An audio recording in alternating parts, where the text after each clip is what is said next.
Hello everyone. तो क्या हाल चाल है आप सभी के। उम्मीद करते हैं कि सब अच्छे से होंगे एंड आप लोगों की एग्ज़ाम की तैयारी जो है वो भी अच्छे से चल रही होगी, है ना। तो आज हम लोग इस वीडियो में 2023-24 जो आपके जहाँ जैक बोर्ड ने मॉडल प्रश्न पत्र रिलीज किया था उसी के एमसीक्यू क्वेश्चन को आज डिस्कस करेंगे।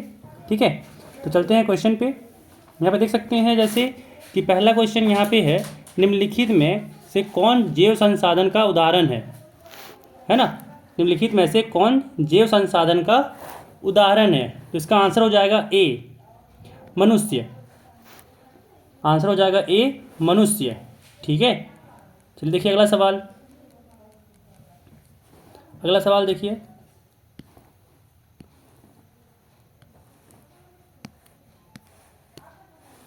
अगला सवाल यहाँ पे दिया हुआ है कि मानव जीवन की गुणवत्ता और विश्व शांति बनाए रखने के लिए संसाधनों का समाज में कैसा बंटवारा होना चाहिए। ठीक है, तो इसका आंसर हो जाएगा ऑप्शन डी न्याय संगत। न्याय संगत। ठीक है, चलिए अगला सवाल देखिए। अगला सवाल देखिए, कह रहा है निकोबारी कबूतर किस जातियों के श्रेणी में आता है ना। निकोबारी कबूतर किस जातियों के श्रेणी में आता है, तो इसका आंसर हो जाएगा सी स्थानिक जातीय। ठीक है, स्थानिक जातियां। अगला सवाल देखिए। अगला सवाल यहाँ पे कह रहा है कि निम्नलिखित में से कौन सुमेलित नहीं है ना। तो यहाँ पे हो जाएगा ऑप्शन, यहाँ पे देखिए, महानदी हीराकुंड परियोजना सही है, टांका भूमिगत जल टैंक ये भी सही है, और इल्तुमिश और होजखास ये गलत है। सॉरी ये भी सही है, और गंगा भाखड़ा नंगल परियोजना ये गलत है। ठीक है, गंगा भाखड़ा नंगल परियोजना, जो भाखड़ा नंगल परियोजना वो गंगा में तो है ही नहीं, है ना, तो ये गलत है। अगला देखिए, तो यहाँ पे ऑप्शन 4 हो जाएगा। अगला देखिए सवाल, कह रहा है रबी फसलों को किस ऋतु में बोया जाता है। ठीक है, रबी फसलों को किस ऋतु में बोया जाता है, तो इसका आंसर हो जाएगा बी शीत ऋतु में। ठीक है, शीत ऋतु में। अगला सवाल देखिए। अगला सवाल देखिए, कहा जा रहा है कि चाय किस प्रकार की कृषि का उदाहरण है ना। चाय जो है वो किस प्रकार की कृषि का उदाहरण है, तो इसका ऑप्शन हो जाएगा सी रोपण कृषि। रोपण कृषि। अगला सवाल देखिए। अगला सवाल देखिए, 7वां नंबर यहाँ पे है कि झारखंड के गुवा और नोवा मुंडी में कौन सा खनिज पाया जाता है ना। कौन सा खनिज पाया जाता है, तो याद रखिएगा ऑप्शन ए होगा लौह अयस्क। लौह अयस्क। अगला सवाल देखिए कि निम्नलिखित में से किसका परिवहन पाइपलाइन द्वारा होता है। ठीक है, किसका परिवहन पाइपलाइन द्वारा होता है, तो 8 का हो जाएगा आंसर। देखिए यहाँ पे पानी ये भी होता है, कच्चा तेल भी होता है, पेट्रोल उत्पाद भी होता है, यानी यहाँ पे हो जाएगा इसका आंसर ऑप्शन डी उपरोक्त सभी।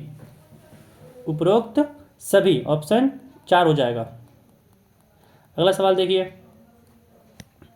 अगला सवाल यहाँ पे कह रहा है कि हमारे देश की 22 प्रमुख भाषाओं को संविधान की किस अनुसूची में रखा गया है ना, तो इसका आंसर हो जाएगा ए 8वीं अनुसूची।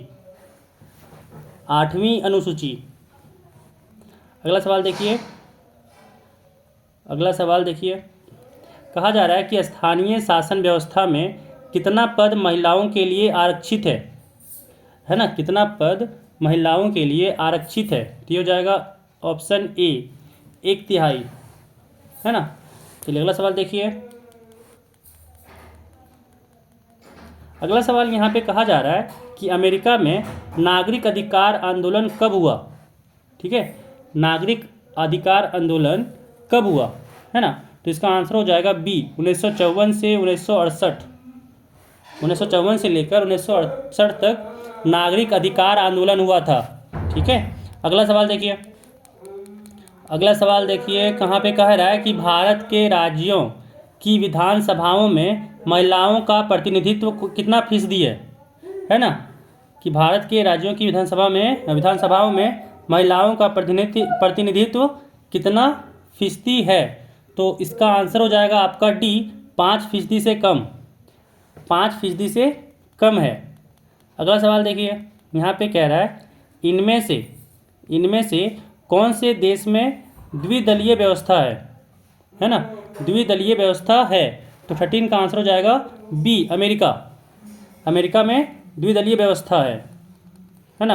अगला सवाल देखिए, कहा जा रहा है यहाँ पे कि नेपाल में राजतंत्र को किस वर्ष समाप्त किया गया, है ना। नेपाल में राजतंत्र को किस वर्ष समाप्त किया गया, तो ये हो जाएगा ऑप्शन बी, 2008 में समाप्त किया था, है ना। 2008 में वो लोकतांत्रिक देश घोषित हुआ था। अगला देखिए, अगला सवाल यहाँ पे कह रहा है कि बोलीविया में पानी के निजीकरण के खिलाफ आंदोलन की अगुवाई किस संगठन ने किया था, है ना। तो 15 का आंसर हो जाएगा एक, फेडेकोर ने किया था। ठीक है, अगला सवाल देखिए, अगला सवाल यहाँ पे कह रहा है कि केरल में शिशु मृत्यु दर कम होने का एक कारण निम्नलिखित में से कौन सा है ना। तो 16 का आंसर हो जाएगा आपका सी, शिक्षा एवं स्वास्थ्य जैसी मौलिक सुविधाओं की पर्याप्त उपलब्धता, है ना। शिक्षा एवं स्वास्थ्य जीवन जैसी मौलिक सुविधाओं की पर्याप्त उपलब्धता, तो 16 का आंसर हो जाएगा सी। अगला सवाल देखिए, अगला सवाल यहाँ पे कह रहा है कि निम्नलिखित में से किसे संगठित क्षेत्र में नियोजित कहा जाता है ना। तो इसका आंसर हो जाएगा आपका ऑप्शन बी, बहुराष्ट्रीय कंपनी का अस्थायी कर्मचारी, बहुराष्ट्रीय कंपनी का अस्थायी कर्मचारी। ठीक है, अगला सवाल देखिए, अगला सवाल यहाँ पे कहा जा रहा है कि रोजगार के अधिक अवसर उत्पन्न करने के लिए निम्न में से कौन से उपाय किए जाते हैं, है ना। निम्न में से कौन से उपाय किए जाते हैं। पहला यहाँ पे है कि सिंचाई की सुविधा में वृद्धि, दूसरा यहाँ पे कह रहा है कि विद्यालय एवं अस्पताल की स्थापना, है ना, विद्यालय एवं अस्पताल की स्थापना। तीसरा कह रहा है कि खाद्य प्रसंस्करण इकाई की स्थापना, और इसमें यहाँ फिर ऑप्शन दिया गया है कि कौन सा ऑप्शन सही हो सकता है ना। तो पहला कह रहा है केवल एक, दूसरा कह रहा है 1 तथा 2, तीसरा में 2 तथा 3 है, या फिर जो चौथा ऑप्शन है कह रहा है तीनों सही है ना।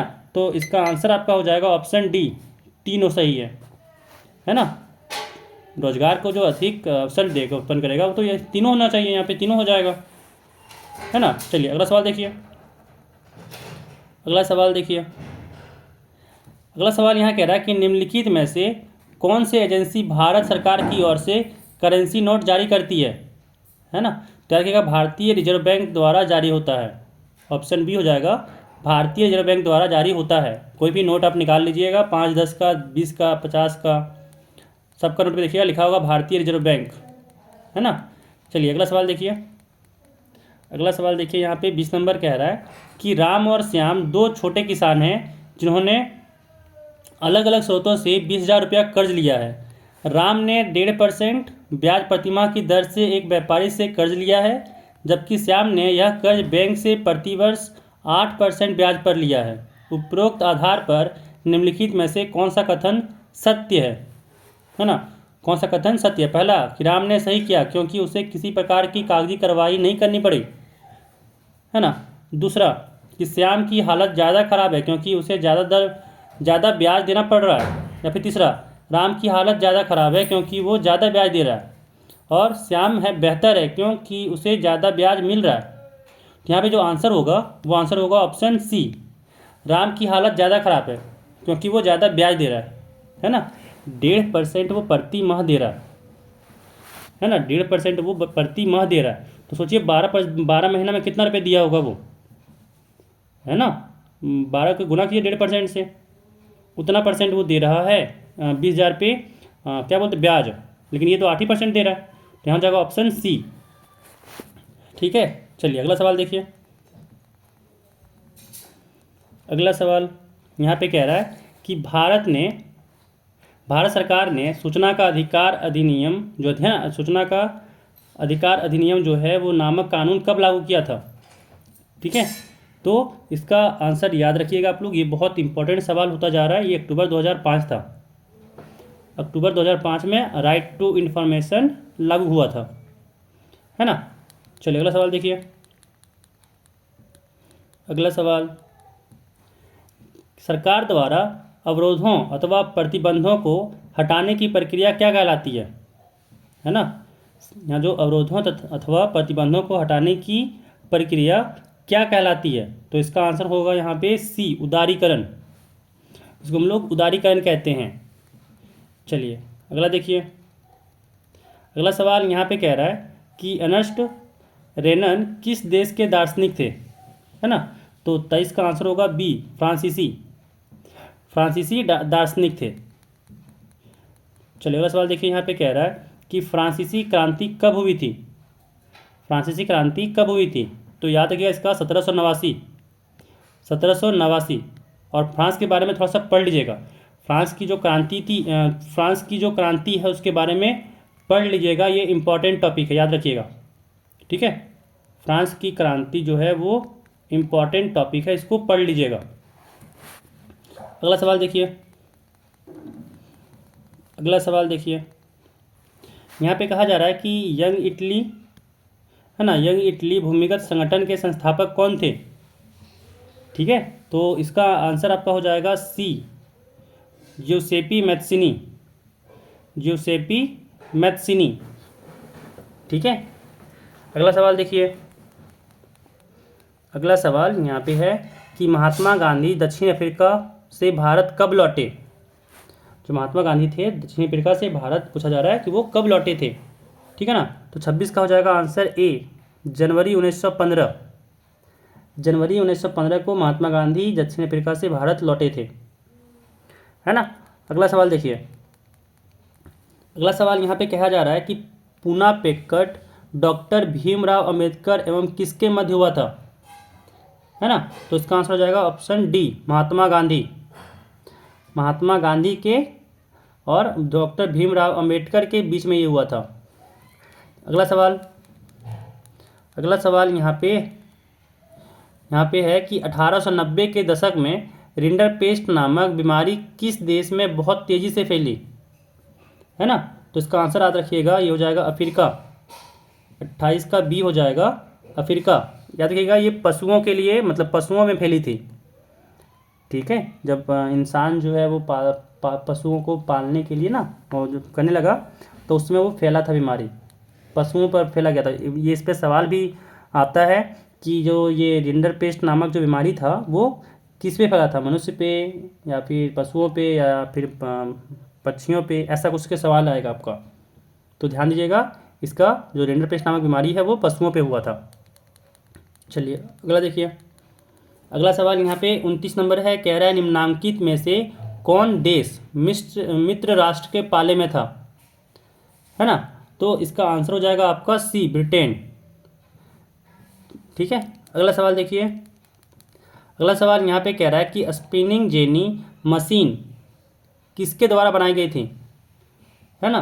तो 30 का आंसर हो जाएगा सी, जेम्स हार्ग्रीव्ज, ठीक है ना, जेम्स हार्ग्रीव्ज, है ना? चलिए, तो ये सारा आपका 30 मार्क्स का जो क्वेश्चन आता है 30 MCQ, वो सारे क्वेश्चन यहाँ पे हम लोग देख लेंगे कि कैसा क्वेश्चन है ना? तो उम्मीद करते हैं आपको ये वीडियो पसंद आया होगा। थैंक यू बने रहने के लिए। एंड अगर आप चैनल पर नए हैं तो चैनल को सब्सक्राइब कर लीजिएगा, वीडियो को लाइक कर दीजिएगा एंड अपने फ्रेंड के साथ भी शेयर कर लीजिएगा, ठीक है। एंड चलिए बाय बाय।